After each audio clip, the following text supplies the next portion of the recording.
আপনারা কালকের ভোট এবং তার যে বিভিন্ন জায়গায় যে ধরনের ভাবে ভোট গ্রহণ হয়েছে তা নিয়ে মানুষের চূড়ান্ত ক্ষোভ দেখেছেন। এতকাল ধরে আমরা ভেবেছিলাম ইলেকশন কমিশন হ্যান করে দেবে ত্যান করে দেবে করা, তারপরে সেন্ট্রাল ফোর্স তারাই করবে, কিন্তু দেখা গেল সব বোতল বন্ধ হয়ে গেছে।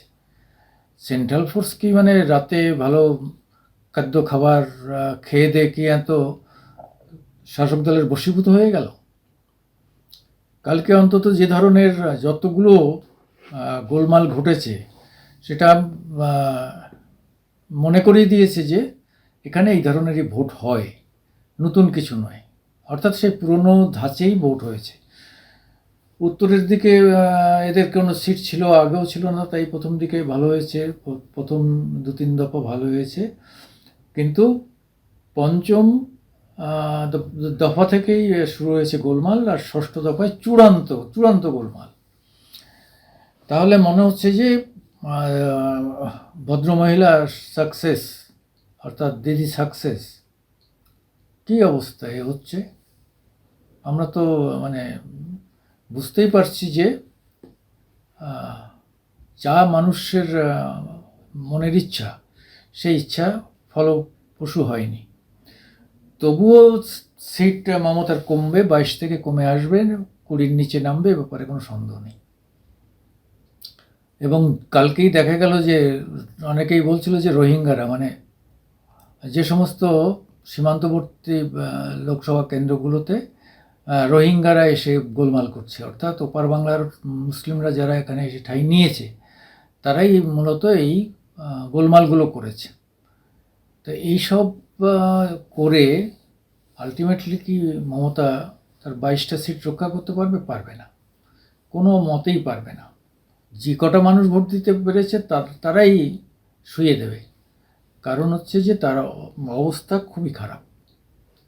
এটা কিন্তু আমার কথা নয়, এটা মানে নির্বাচনের পরবর্তীতে প্রত্যেকটা মুহূর্তে এবং সমস্ত দিন ধরে মিডিয়ার মধ্য দিয়ে বা অন্যান্য মাধ্যমের মধ্য দিয়ে যে ধরনের ঘটনার পরম্পরা আমরা দেখছিলাম, শুনছিলাম, বা আমরা আমাদের যে সোর্স, আমাদের সাংবাদিকদের মধ্য দিয়ে যে আউটপুট পাচ্ছিলাম, তাতে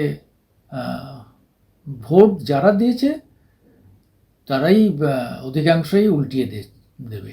এই প্রশাসন আর কেউ চাইছে না। তারা নিশ্চিত যে মমতাকে না হাঁটলে বাংলা বাঁচবে না, বাঙালি বাঁচবে না, বাংলার অবস্থা ভয়ঙ্কর থেকে ভয়ঙ্কর হবে। এই যে ধারণা, এই ধারণা মানুষের মধ্যে বদ্ধমূল হয়ে গেছে। ইভেন মুসলিমদের মধ্যে, এখানকার যে ভালো স্থায়ী মুসলিম, তাদের মধ্যেও বদ্ধমূল ধারণা হয়ে গেছে যে বাঁচতে গেলে মমতাকে সরাতে হবে। এই সরকার চাই না। এবং তারা সাম্প্রদায়িক মানে দৃষ্টিকোণ থেকে বিজেপিকে দেখে।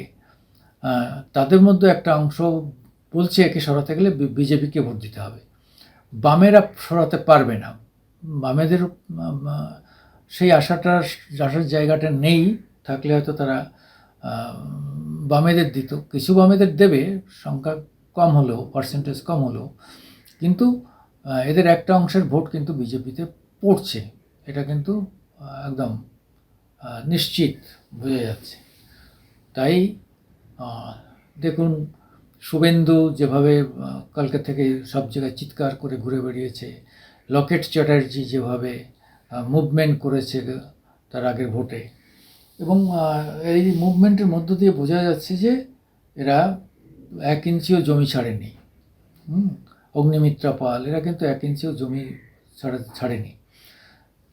তাতেও বাধা পেয়েছে, পুলিশ সহযোগিতা করেছে তৃণমূলকে, আর হাওয়া মতো দাঁড়িয়ে রয়েছে কেন্দ্রীয় বাহিনী, আর কমিশন তো ছোটো জগন্নাথ, তার যা যা বলেছে সবই মানে মনে হয় তারা কিছুই দেখছে না। আর এ তো শোনা গিয়েছিল যে দিল্লি থেকে তারা সব দেখতে পাবে, প্রত্যেকটা বুথের তারা দেখতে পাবে, কিন্তু এগুলো দেখতে পায়নি। কোথায় quick response team, QR team? এই সব বড় বড় বক্তৃতা দিয়েছে, কিন্তু কার্যক্ষেত্রে কিছু হয়নি। এবং আগামী শেষ লপ্তে যে আরও হিংসা বাড়বে, চূড়ান্ত হিংসা বাড়বে। ফলে এখনই উচিত যে কমিশনের বিরুদ্ধে হাইকোর্টে যাওয়া বা সুপ্রিম কোর্টে যাওয়া, যে কমিশন একদম ঠুটো জগন্নাথ, অথবা কমিশনের লোকজনেরা এরা পুরো মানে মাল খেয়ে বসে গেছে একদম। বলতে খারাপ লাগলেও এই ভাষা, মানে সবসময় যে অর্থই সবটা নয়, অর্থ ছাড়া অনেক রকম জিনিস আছে যা দিয়ে এদের বধ করা যায়। ফলে কেন্দ্রীয় বাহিনী কিন্তু একদম পুরো দেখছে মারপিট হয়েছে, চুপচাপ দাঁড়িয়ে আছে। আর এরা একটা অস্ত্র নিয়েছে যে এ গায়ে হাত দিচ্ছে মহিলারা।